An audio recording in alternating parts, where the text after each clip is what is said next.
बिस्मिल्लाहिर्रहमानिर्रहीम। अस्सलाम वालेकुम नाज़रीन, आप यूट्यूब चैनल देख रहे हैं। मैं इमरान खान हूँ। दो बहुत अहम खबरें दोनों मैंने आपके सामने रखनी है। एक तो पूरे पाकिस्तान में भूचाल आया हुआ है, जो एक खबर हम्माद अजहर साहब ने सबसे पहले लगाई और उसके बाद पाकिस्तान तहरीक इंसाफ के सोशल मीडिया ने उसको लगाया। शौकत बसरा साहब ने उसके ऊपर कुछ तहकीकात की और मेरी शौकत बसरा साहब से बड़ी तफसीली बातचीत हुई है। कुछ और लोग जो हैं उनसे भी मेरी बात हुई है। ये मामला है एक लाश का।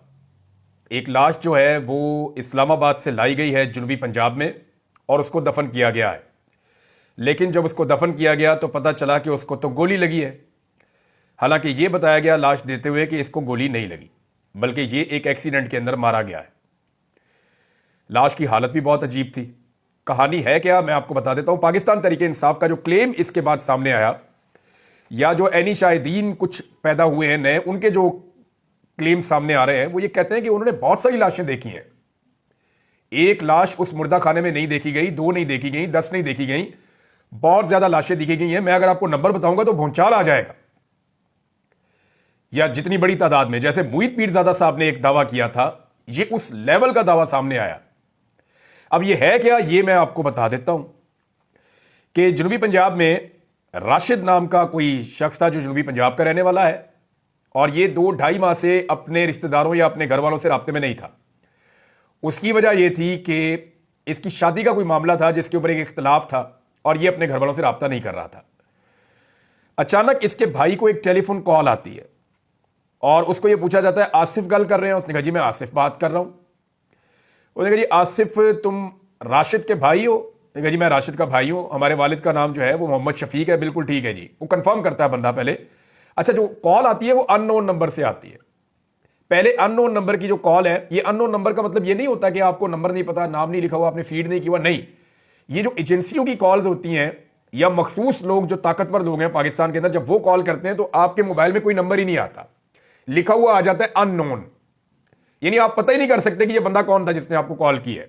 ये फैसिलिटी उनके पास होती है कि वो ऐसी कॉल करते हैं जिससे एक दबाव पैदा होता है।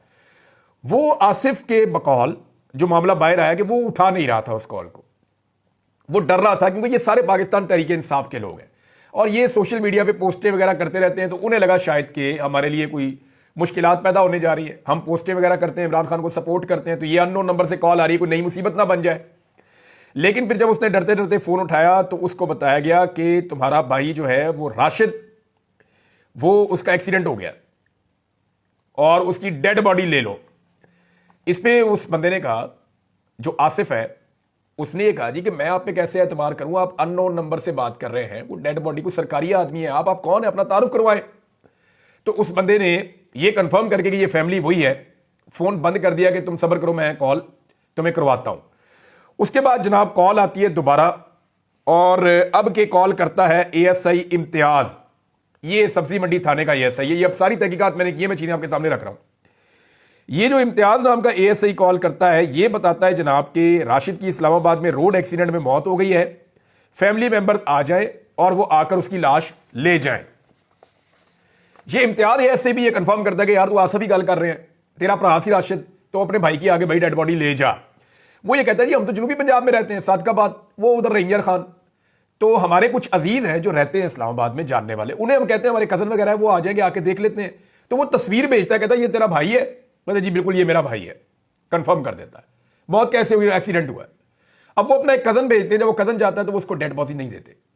वो ये कहते हैं जी हम डेड बॉडी नहीं दे रहे, आप खूनी रिश्तेदार को बुलाएं, वहां से वो आए, लिख कर दे और डेड बॉडी लेकर जाए। अब ये पुलिस करती है। तो वो वहीं से एक और लड़के को लेकर जाते हैं। ये लड़का उनके कजन का दोस्त है। अब इसका नाम भी पता है मुझे और बहुत सारे नाम, हर बंदे का नाम है, लेकिन यहां पे नाम लेने से सिर्फ मुझे मना किया गया है कि आप नाम लेंगे तो ये जिस जिसका नाम आएगा वो बंदे उठाए जाएंगे। मामला इतना गंभीर है। तो एक और बंदा वहां जाता है, वो जाकर 6,000 रुपया देता है नकद एएसआई इम्तियाज को कि यार तुझे ये पैसे ले लो हमसे और हमें डेड बॉडी आप दे दें, ये पैसे रिश्वत आप ले लें और डेड बॉडी हमारे हवाले करें, हम लेकर जाए रेंजर खान में जाकर उसको दफनाएं, उसकी फैमिली के हवाले करें, उनके घर वालों का बुरा हाल है। तो अब जो है वो उनके राब्ते वाब्ते भी साथ साथ चल रहे थे। तो एएसआई उस लड़के को लेकर साथ मुर्दा खाने के अंदर चला गया। ये पिम्स अस्पताल का मुर्दा खाना है। एक अस्पताल के मुर्दा खाना में नॉर्मली जो है इमरजेंसी सिचुएशन में 30-40 लाशें रखने की नॉर्मल जो जगह होती है वो इतनी होती है, क्योंकि वहां पे बॉक्सेस बने होते हैं। मैं क्राइम रिपोर्टर हूं तो मैं गया हूं वहां पे। वो ऐसे बॉक्स को आपने फिल्मों में शायद देखा होगा, बॉक्स को ऐसे बाहर निकालते हैं तो उसमें एक लाश होती है, दूसरा निकालते हैं उसमें एक और होती है, तीसरा निकालते हैं उसमें एक और होती है। तो एक एक बॉक्स में एक एक लाश होती है और इसकी कैपेसिटी जो है वो 30 से लेके 100 तक हो सकती है। बहुत बड़ी तादाद में जरूरत भी नहीं पड़ती और इतनी बड़ी वो होती भी नहीं है मुर्दा खाने के अंदर कैपेसिटी, क्योंकि वो पूरा का पूरा चिल्ड होता है, बहुत ठंडा होता है, ताकि लाशें डीकंपोज ना हो, लाशें खराब ना हो। मुर्दा खाना के अंदर गया, उसने एक बॉक्स बाहर निकाला और पहचानने के लिए कहा लाश को, तो उसने बताया जी कि उस एक बॉक्स के अंदर बगैर कफन के 3 लाशें पड़ी थी। इसके आप 2 मतलब ले लेना, एक तो रखने वाले ने 3 रख दी, अब ये रखने वाला जो है वो इतना तो बेवकूफ नहीं है, हर लाश को अलग अलग बॉक्स में रखना चाहिए था। तो लाशें इतनी ज्यादा है वहां पे कि एक बॉक्स में 3 रखनी पड़ी, ये कॉमन सेंस की बात है जो समझ आती है। उसने कहा ये ऊपर नीचे पड़ी हुई थी, 3 लाशें पड़ी हुई थी, हमने अपना बंदा पहचान लिया कि जनाब ये बंदा है, ये आप डेड बॉडी हमें दे दें। ये 2 दिन पहले की बात है। तो उन्होंने कहा ठीक है जी, ये डेड बॉडी आपको हम दे दें। कागजी कार्रवाई की, डेड बॉडी उनके हवाले कर दीजिए, एक्सीडेंट हो गया, बंदा आपका मर गया। अब वो जो लड़का वहां गया था उसने ये क्लेम किया है, और वो जो इस्लामाबाद वाले लोग हैं वो ये क्लेम करके बताते हैं बाकायदा, और इस पे मैं आपको बताऊं वीडियो के प्रूफ्स मौजूद हैं। ये मैं आपको बता रहा हूं, शौकत बसरा के पास वो सबूत मौजूद हैं जो सबूत पूरे निजाम को हिलाकर रख देंगे। गो कि इस वक्त लोग बहुत खौफजदा हैं, बहुत परेशान हैं। हुआ ये कि डेड बॉडी दी गई, उसने कहा जी वहां बहुत सारी डेड बॉडीज थी, और जब एक बक्से के अंदर 3 डेड बॉडीज हैं तो इस्लामाबाद के क्राइम रिपोर्टर से हिसाब लगा लेना कि एक बक्से में 3 डेड बॉडीज क्यों रखनी पड़ गई। ये मेरा सवाल है, जब उसने कहा कि 3 बॉडी इकट्ठी थी। अच्छा जी, फिर वो ये बताता है कि डेड बॉडी लेकर वापस चले गए और ले जाकर वहां पे रवियर खान में हवाले कर दिया गया। वहां पे जो तदफीन का मामला शुरू हुआ तो उनके अब कुछ अजीज जो है जिनका मेडिकल से भी ताल्लुक है थोड़ा बहुत, वो जो समझता है इस मामले को, मेडिकल साइंस को, उस बंदे ने कहा जी ये तो डेड बॉडी ताजा है ही नहीं, ये तो बहुत दिन पहले का मरा हुआ बंदा आपका। क्या मतलब? उन्होंने कहा डेड बॉडी तो अकड़ी हुई है, ये बंदा तो कई दिन पहले का मारा गया बंदा, ये तो अभी आज की, कल की, परसों की तो हलाकत ही नहीं है एक्सीडेंट की। तो उसके बाद उसके घर वालों ने उसको जब नहलाना शुरू किया, गुस्ल देना शुरू किया, तो उसकी बॉडी में गोली का निशान मिला। उसे गोली लगी थी जो मेन आपकी आर्टरी होती है टांग के ऊपर, ये यहां पे फ्रंट साइड से उसको गोली लगी थी। और अगर ये आर्टरी आपकी फट जाए तो फिर खून नहीं रुक सकता, जो मर्जी आप करें ये खून नहीं रुकता होता। मैंने 1-2 वाकयात ऐसे देखे, बड़ी मुश्किल इंसान की जान बचती है। इमरान खान साहब कहते नहीं रहे कि मेरी वो शारक है, वो मेन रग है एक्चुअली, इसका वो ये नाम ले रहे हैं। शारक तो यहां गले में होती है, लेकिन वो मेन रग एक वहां पे भी है, शारक भी आप उसे कह सकते हैं अगर कहना चाहे तो अगर वो कट जाए या वो डैमेज हो जाए और ब्लीडिंग वहां शुरू हो जाए तो ब्लीडिंग वहां पे नहीं रुकती फिर उसके बाद। तो पता चला जनाब कि इस बंदे को तो गोली लगी है।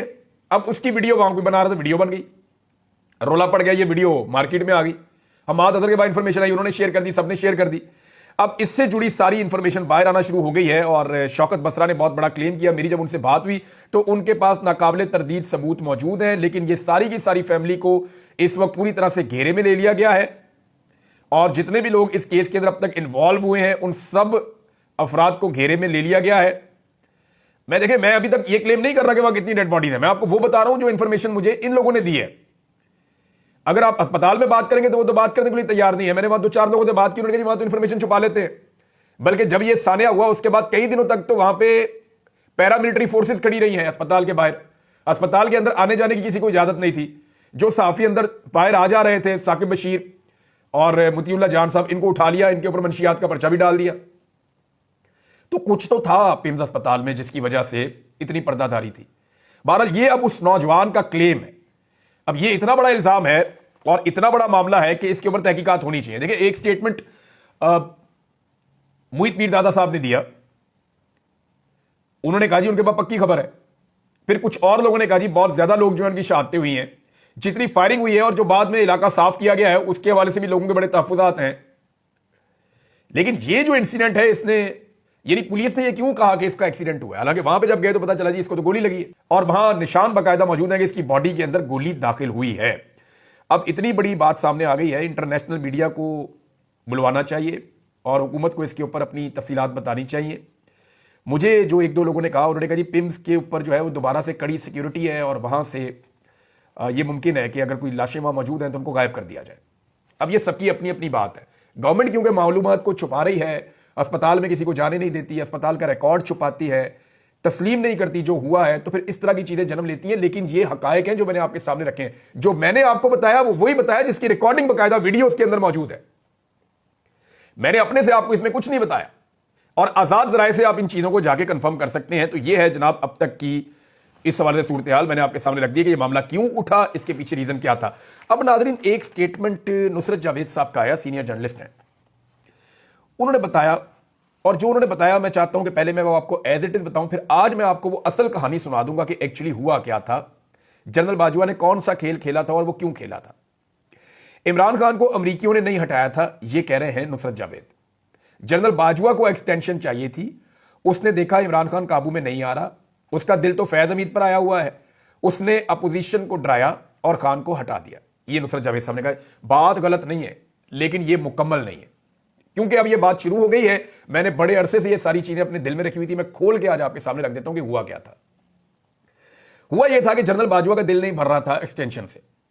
जब इनको 2019 में एक्सटेंशन मिली और सारी पॉलिटिकल पार्टीज ने इनको एक्सटेंशन दी, तो जनरल बाजवा ये क्लेम करते थे कि मैं इमरान खान का आर्मी चीफ नहीं हूं, मैं सारी पॉलिटिकल पार्टीज का मुत्तफिका आर्मी चीफ, पाकिस्तान का आर्मी चीफ। इसीलिए वो पार्लियामेंट के जरिए से सारा करवाया गया था और लाहौर में और दीगर जगहों पे जश्न भी मनाया गया कि जनरल बाजवा को एक्सटेंशन मिल गई। अब जनरल बाजवा को एक एक्सटेंशन और चाहिए थी और वो एक एक्सटेंशन के लिए पर तोड़ रहे थे। 2021 में उन्होंने चेक करना शुरू किया कि 2022 में क्या इमरान खान मुझे एक और एक्सटेंशन देगा।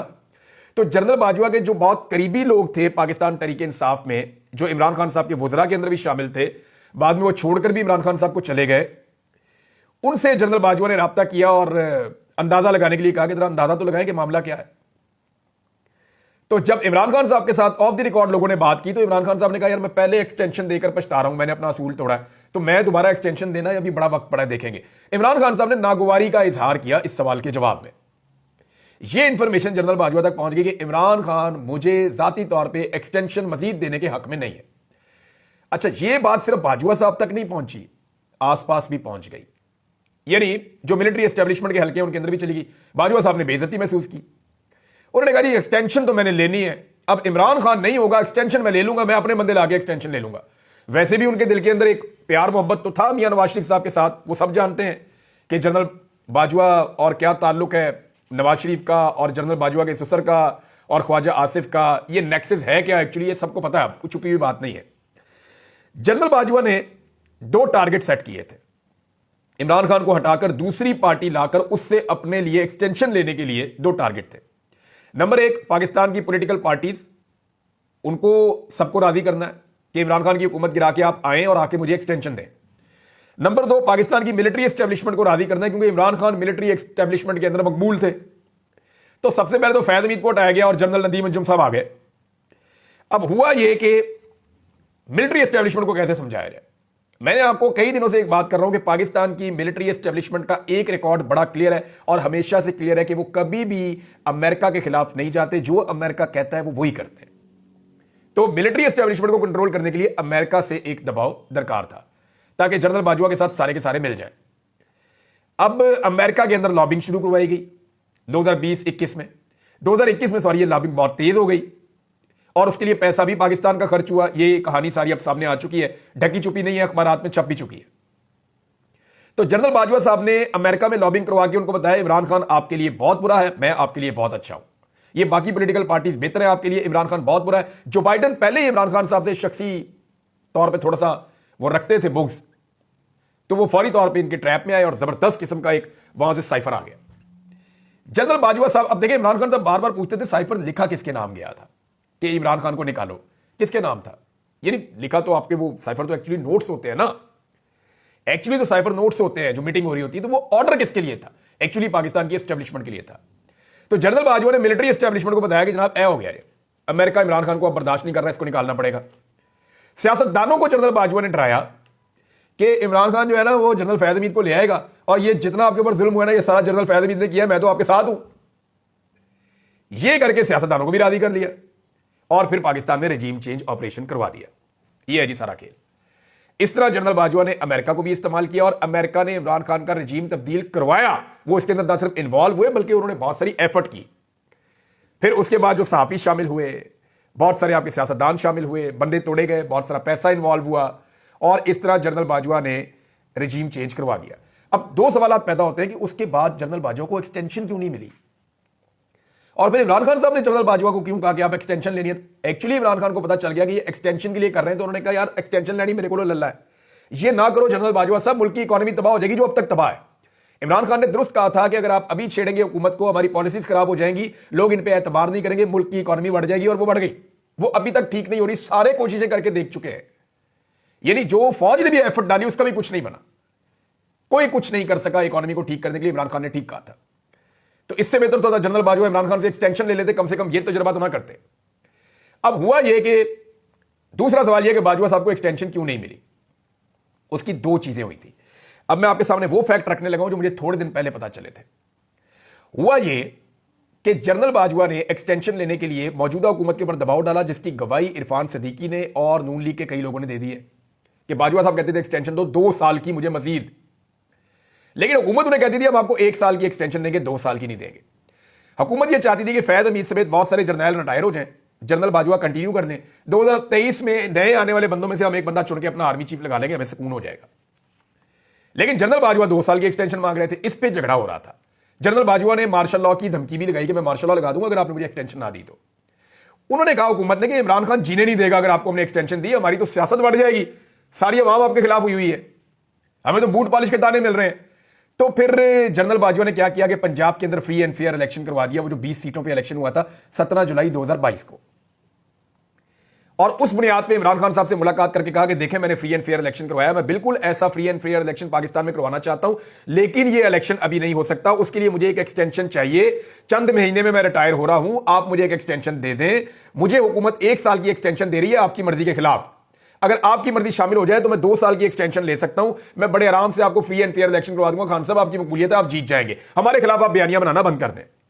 इमरान खान साहब नहीं माने, उन्होंने कहा, जनरल बाजवा साहब ने यह भी धमकाया कि मेरे बाद जो आएगा ना आप लोग जो है वो कानों को हाथ लगाएंगे और मुझे भूल जाएंगे। ये जनरल बाजवा ने एक नहीं कई जगह पे कहा।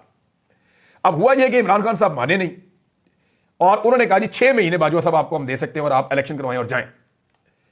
अब 6 महीने की जब बात आई तो जनरल बाजवा को लगा कि 6 महीने की एक्सटेंशन क्या एक्सटेंशन है। अब वो हुकूमत को कह रहे हैं कि देखिए इमरान खान इतना तो मान गया है ना, उसने स्टेटमेंट तो दे दिया है, तो आप मुझे 2 साल की दे दें। हुकूमत के साथ उनकी ये मारधाड़ चल रही थी, इतने में शहीद अरशद शरीफ शहीद हो गए। यानी इसमें 2-3 चीजें हैं, ध्यान में रखिएगा।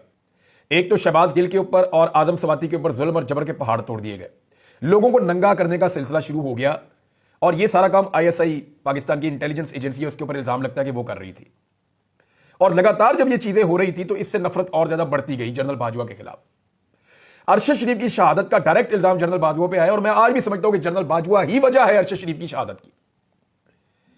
लेकिन मुझे यानी ये फूड फॉर थॉट है, मुझे एक बंदे ने कहा और मुझे लगा कि इस बात को ऐसे देखना भी चाहिए कि क्या अरशद शरीफ की शहादत और इमरान खान को गोलियां ना लगती तो 100% जनरल बाजवा एक्सटेंशन ले जाता। ये 2 ऐसे वाकयात हैं जिसने जनरल बाजवा को बुरी तरह हिलाकर रख दिया कि अगर इमरान खान को गोलियां ना लगती और अरशद शरीफ शहीद ना होते तो जनरल बाजवा की एक्सटेंशन के इम्कानात थे, लेकिन अरशद शरीफ की शहादत और इमरान खान को गोलियां लगने के बाद वो खत्म हो गए अक्टूबर में, और उसके बाद नवंबर में नए आर्मी चीफ आ गए।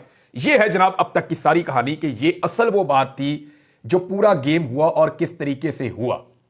इमरान खान ने क्यों जनरल बाजवा को कहा कि आपको 6 महीने की एक्सटेंशन दे देते हैं, हुकूमत 1 साल की देना चाहती थी, बाजवा 2 साल की लेना चाहते थे, और ये सारा गेम चल रहा था। General Bajwa was the key player जिसने सबको इस्तेमाल किया अपनी एक एक्सटेंशन के लिए, और अल्लाह की करनी देखें एक्सटेंशन भी नहीं मिली। अब तक के लिए इतने, अपना ख्याल रखिएगा, अपने चैनल का भी। अल्लाह हाफिज़।